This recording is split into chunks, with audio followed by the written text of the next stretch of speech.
Well, the Gaza ceasefire is on. After more than 15 months of war, the hostages have been handed over to the Red Cross. The Red Cross has said that the 3 Israeli hostages were transferred to them and are on their way to be handed over to the IDF and ISA forces in the Gaza Strip.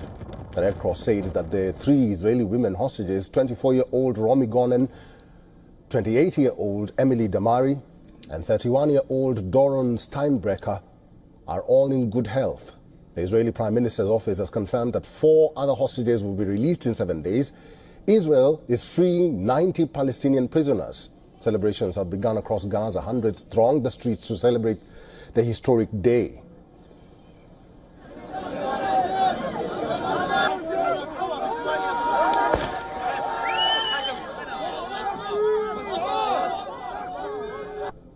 Armed Hamas operatives paraded through crowds of Palestinians in the streets of Gaza, chanting in celebration. Thousands of displaced Palestinians have started returning to whatever is left of their homes. Images show people checking the ruins of houses as they return to the devastated region.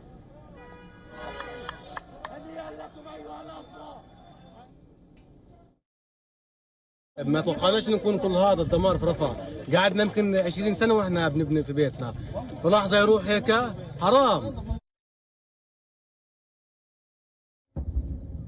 197 trucks of aid and 5 of fuel have arrived in Gaza through the crossing of Kerem Shalom between Israel and Gaza. Egyptian Foreign Minister said 600 trucks a day would enter Gaza, including 50 carrying fuel. Israel's Defense Minister Israel Katz has said that Israel will not stop the war before everyone returns home. We will take care to maintain the buffer zones and respond forcefully to any violation and threat. Thanks to the heroism of IDF soldiers, today we will see the return of the hostages Romy Gonen, Emily Damari and Doron Steinbrecher, and later the return of all the hostages. We will not stop the war before everyone returns home. At the same time, in a huge setback for Netanyahu's cabinet, the Israeli far-right minister Ben Gvir's party has quit the ruling coalition. The party of Israel's hardline national security minister says its cabinet ministers submitted their resignations from the government in opposition to the Gaza ceasefire deal.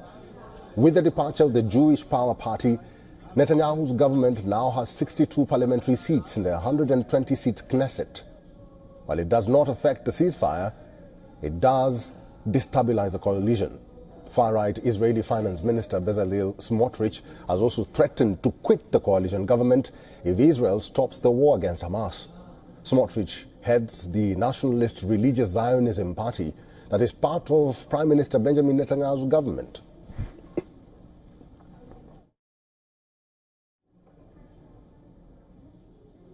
Dr. Azza Radwan Sedki is a political analyst and author, and she's now joining us live from Cairo, Egypt.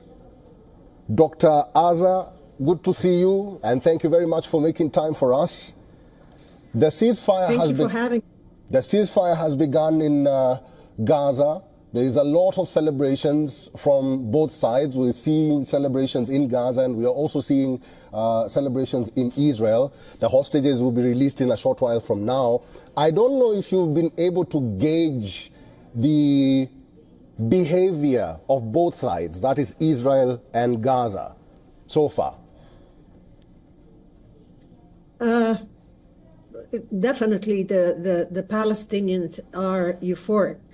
They've suffered so much for 15 months. They have been bombed and starved, so they have every right to celebrate. The Israelis also have a right to celebrate. It's a good opportunity for everyone to celebrate. My fear isn't that. My fear is it going to last? Right. Will things continue? Will phase 2 take place, or even phase 3? So I'm worried. I'm doubtful that things will continue. It sounds too good to be true. I mean, for the Israelis to leave Gaza in peace and let it go, and we talk about rebuilding. it sounds too good to be true. To me, that's the fear. Let me add some wax or a spanner into the wax here, because we had a few statements from including the foreign secretary or the foreign minister of Israel, who says that the war is not over. He says that exactly. Israel will maintain its objective of winning the war. Why is Israel trying to sort of destabilize this truce deal? Do you see that? Oh, I think it's a piecemeal thing. It is one way to appease incoming President Trump. It is one way to get some of their hostages back. But do they really want to end this war and move on with life and let the Palestinian live? No, I don't think so. It's the warning that President Trump had placed on Twitter, I believe, or on X, was that all hell will break out if the hostages are not returned. Right. Had he said all hell would break out if a ceasefire does not take place, I would have been more comfortable. But he said if the hostages don't come back. So now the hostages are coming back to appease, for once, the United States. They haven't been able to appease President Biden or anyone else. So I'm worried. I'm still worried. Right. I'm happy today that I can see that there is some sort of celebration. Yes, I am happy for that, but I'm really worried at the same time. All right. We'll have to leave it there. I've been talking to Dr. Aza Radwan Sedki, who's a political analyst and author. I hope your worry will not continue for long. Let's just hope for the best. I hope so too. Thank you for talking to us today. Bye-bye. For all the latest news, download the WION app and subscribe to our YouTube channel.